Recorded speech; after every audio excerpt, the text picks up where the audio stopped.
Well, good morning, everybody. This is Sardus and Sam with Cajun Couple Trucking. We are on our way to meet the shuttles because my truck is still in the shop. They decided instead of having me get up at 5:30 in the morning that they could move my truck around for me. So we're rushing to the shuttles for me to go to my class. And as I said, this post will be in like 3 or 4 different segments because I'm going to give you updates as we're going. So sit back and enjoy the ride. Bye.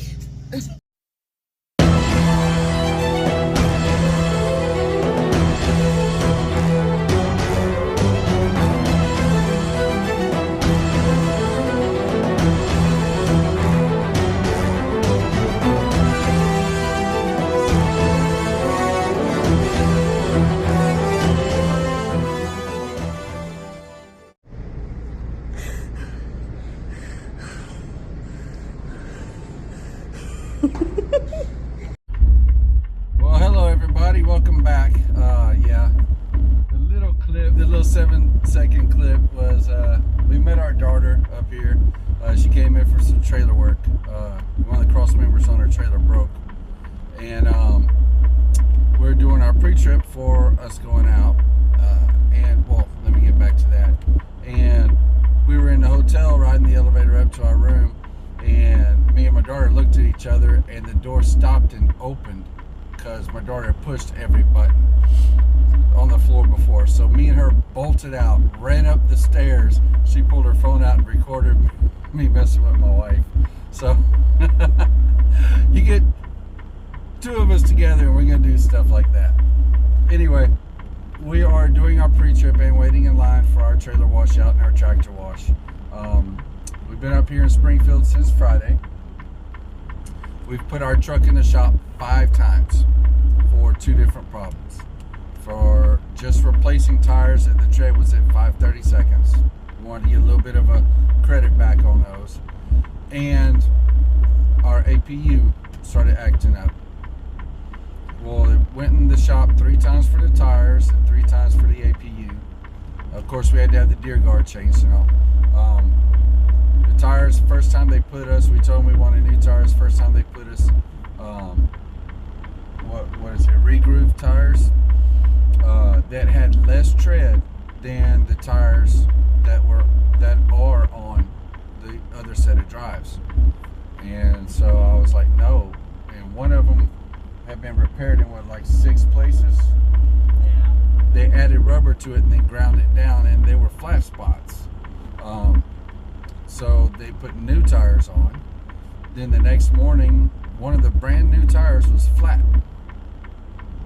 Someone cross-threaded my TPMS sensor on there, and it slowly let the air out overnight. Then I'm kind of glad it was flat because the guy who did it didn't reprogram the TPMS sensors after he rotated the tires, and so it was showing our front drives as our back and our back drives as our front. So we got that fixed. The APU, they finally figured out after the 3rd time going in. They did a couple quick fixes, didn't leave it running long enough for it to get hot again. It was a temperature fault, and finally found out it was the alternator and a loose ground. So they replaced the ground, replaced the alternator, and put another ground on it just to be sure. So we have had a fun weekend coming in for the ACE 2 class. So the ACE 2 class, this is what you get. I told you I'd let y'all know, and as the line moves, we might move up, so we might stop recording and move up. The ACE 2 class, when you get to class, those up there, they're gonna have 4 weeks of your stuff done. You're gonna have a sensor track. You're gonna have 4 weeks. Let me make sure this is one yet. You have 4 weeks of your settlements. Okay, and then you're gonna have another. What's this for?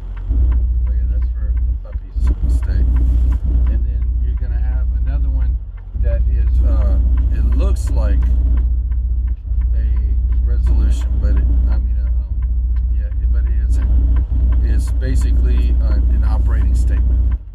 So then they're going to teach you, they're going to stress 3 things through the whole class. Number 1, make more money by training. And they stress this over and over again. They go through intricate detail of how to make more money with training. Then they're going to stress slow down to save fuel. It is true, fuel is your number 1 expense that you can control. And we have had 3 weeks in the last 14 weeks where we spent 0 money on fuel. And I haven't gone below 60 miles an hour. I had a couple people in class that were averaging 58 and getting, a couple weeks they were in the negative, which means they actually got paid with the fuel surcharge. And then they give us our profit worksheets. They give you a bundle of like 25, and they send you an email with an Excel spreadsheet on this. So they give you this thing that helps you with your business. They go over detention pay, revenue. Those are like a third of your class. No, I'm going to bring that back. A quarter of your class is talking about training. A third of your class is going to be a third to half is going to be talking about slowing down.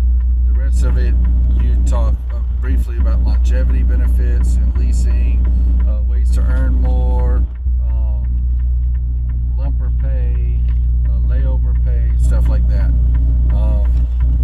Your variable costs, your fixed costs, your daily maintenance, your preventable maintenance, your state and your IFTA taxes and how to figure those.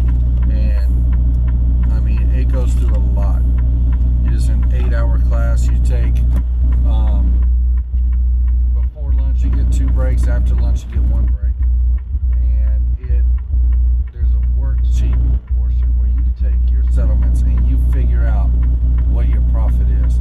And then the worksheet they give you allows you to preemptively figure out about what you're going to make each week if you do it.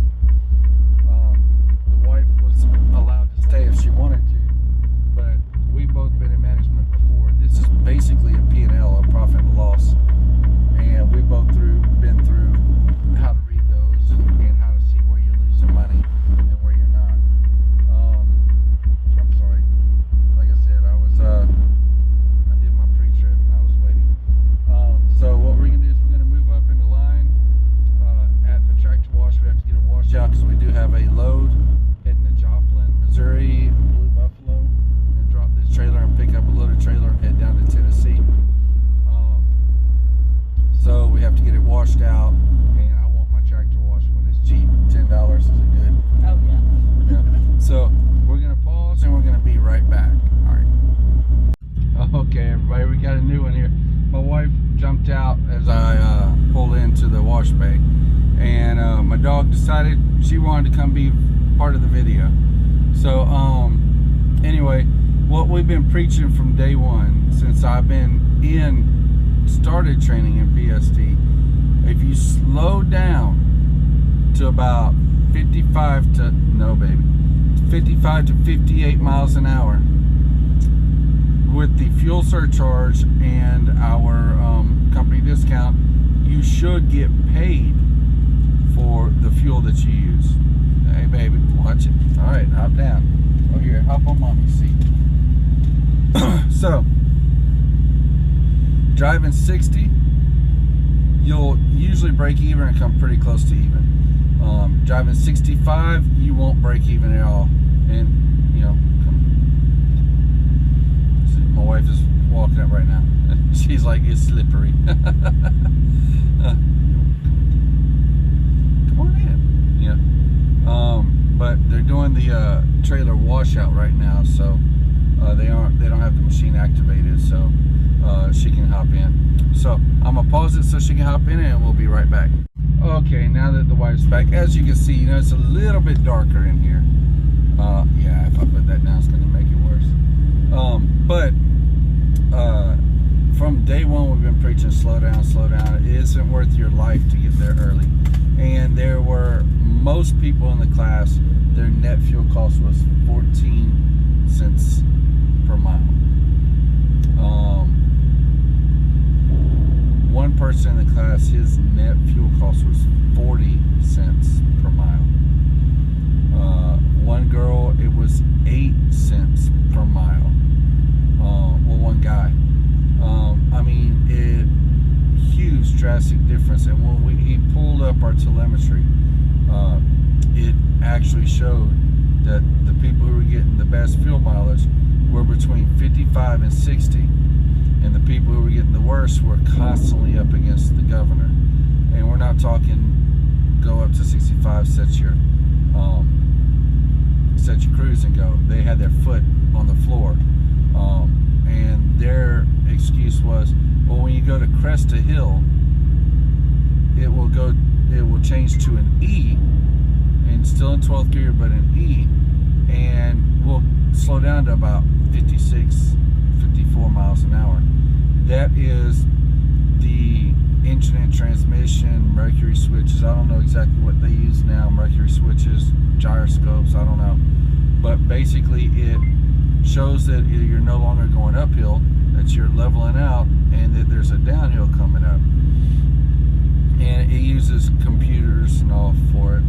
But basically it lets you coast down, and it wants to get you back to what your speed was about halfway down. Is typically how it's designed, from what I've read. And they were complaining that they were losing too much speed, and so they put their foot back in the pedal. So they decided, you know what, I'm just not gonna use cruise anymore, or they set cruise and still keep their foot in the, on the pedal. Now here's the thing though, and what I said in class, because he was trying to explain to them, they were like, well, we want that extra load, we want that extra load. Number one, you're not getting paid for miles, you're getting paid by the load because you're lease. Number two, you're having to pay for the fuel. If you want, and there was one guy in there who actually, when we went through, he was getting the most mileage per week. He was getting the biggest average pay of anybody in the room, yet he was bringing home the least money. That's the guy that was getting 40 cents per mile net fuel. Now, if you think about it, he's getting a lot of mileage, but he's spending 3 times what anybody else in the class was spending in fuel. So he was bringing home the least amount of money. His average check, he told us, was, what he told me was about $1,100 net bring home. When he was grossing on average about $5,400 a week. So I mean, he should have been bringing home a lot more than that. My daughter and I bring home an average of about $2,700 a week. Hers is actually a little bit better than mine.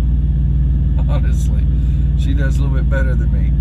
I don't know if it's the loads or what. We haven't sat down and looked at like 2 weeks, what our loads are paying. But she does bring home a little bit more than me, and I think that's more fuel consumption than anything else.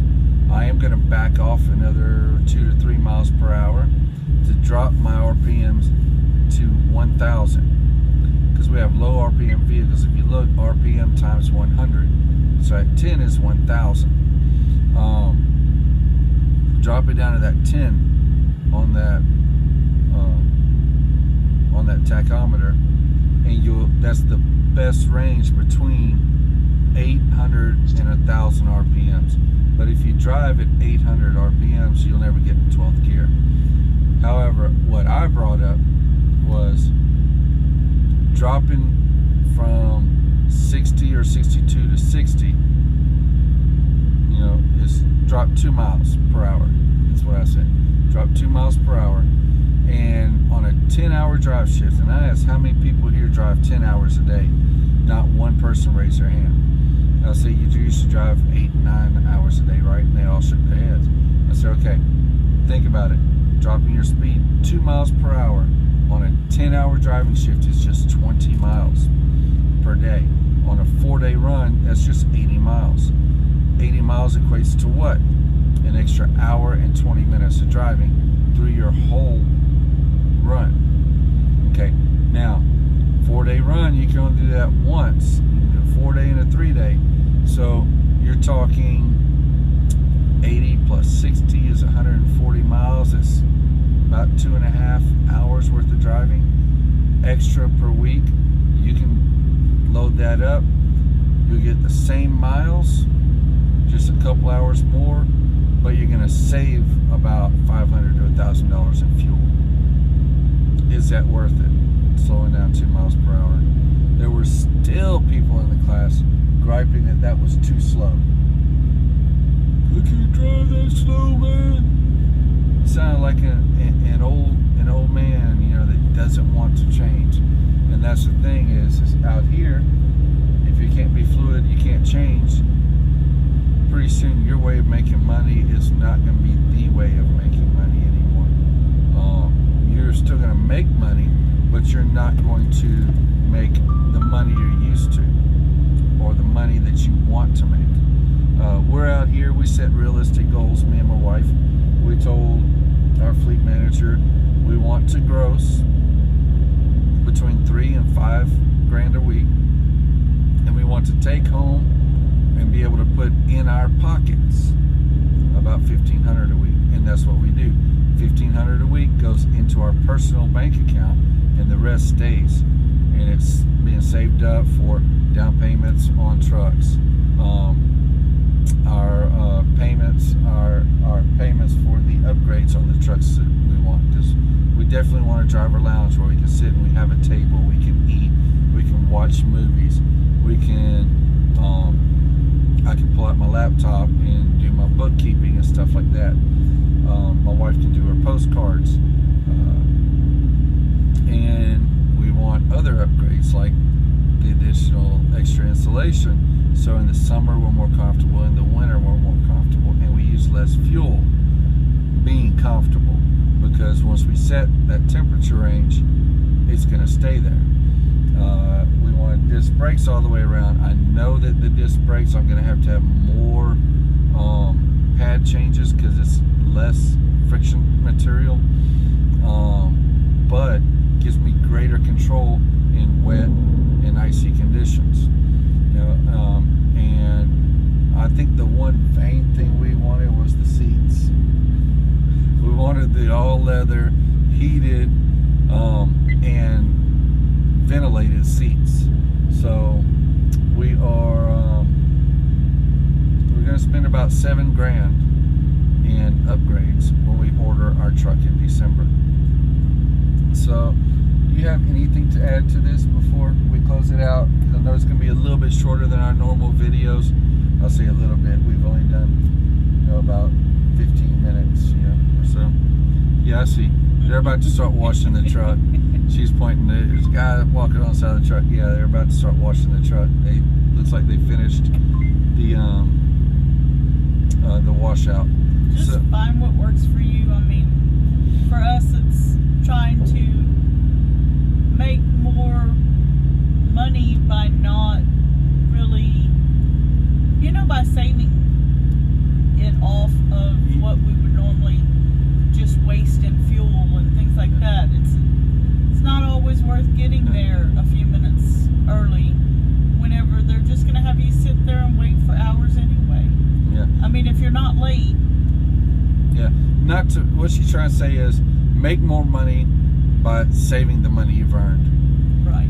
Let's try not to spend as much. And there's great things in this class. If you haven't taken it or haven't taken it in the last year, come back and take it. Prime will pay you, and we need to send that receipt in. Yes. Prime will pay you $100 to come in. They will pay up to $100 for a night at a hotel room. We stayed at the Oasis and swam and had fun, and we ate at Fire and Ice, and we probably did about 3 weeks of eating out in this weekend. Yeah, we're gonna be like strictly eating out the truck for a minute. Yeah, but I mean, that's another place you can save money. Eat out your truck, you know, set you up something, and we do plan on doing. That's one of the things my wife was planning on doing a video on. So they've started washing the truck, so we're gonna pause for now. We're gonna close up in just a few minutes when they get done with the truck. So we'll be right back. Okay, we're back.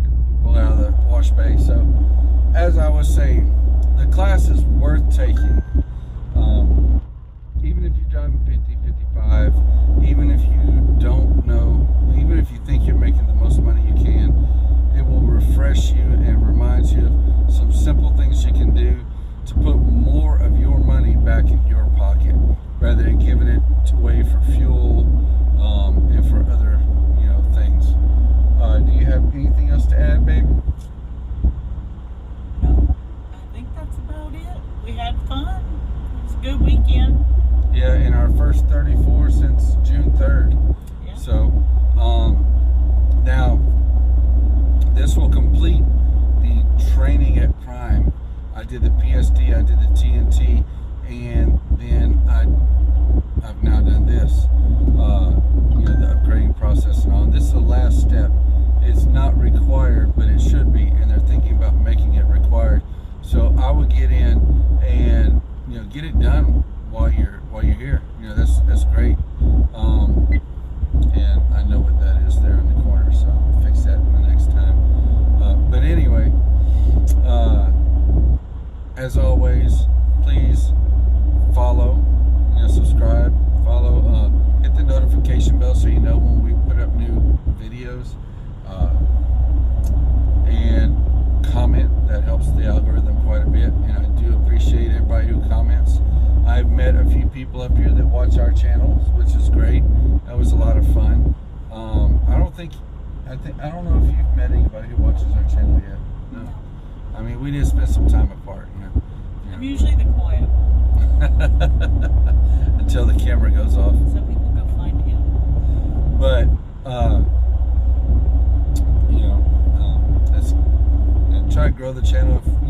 If we gave you any information that you learned from, that you liked, if you know someone who wants to get into trucking, you yourself want to change companies, just give us a call. We're always here. Send us a message. We're always here. We're always willing to answer. We check our YouTube channel daily for comments, sometimes 2 or 3 times a day. If we don't answer you right away, it's not because we don't want to.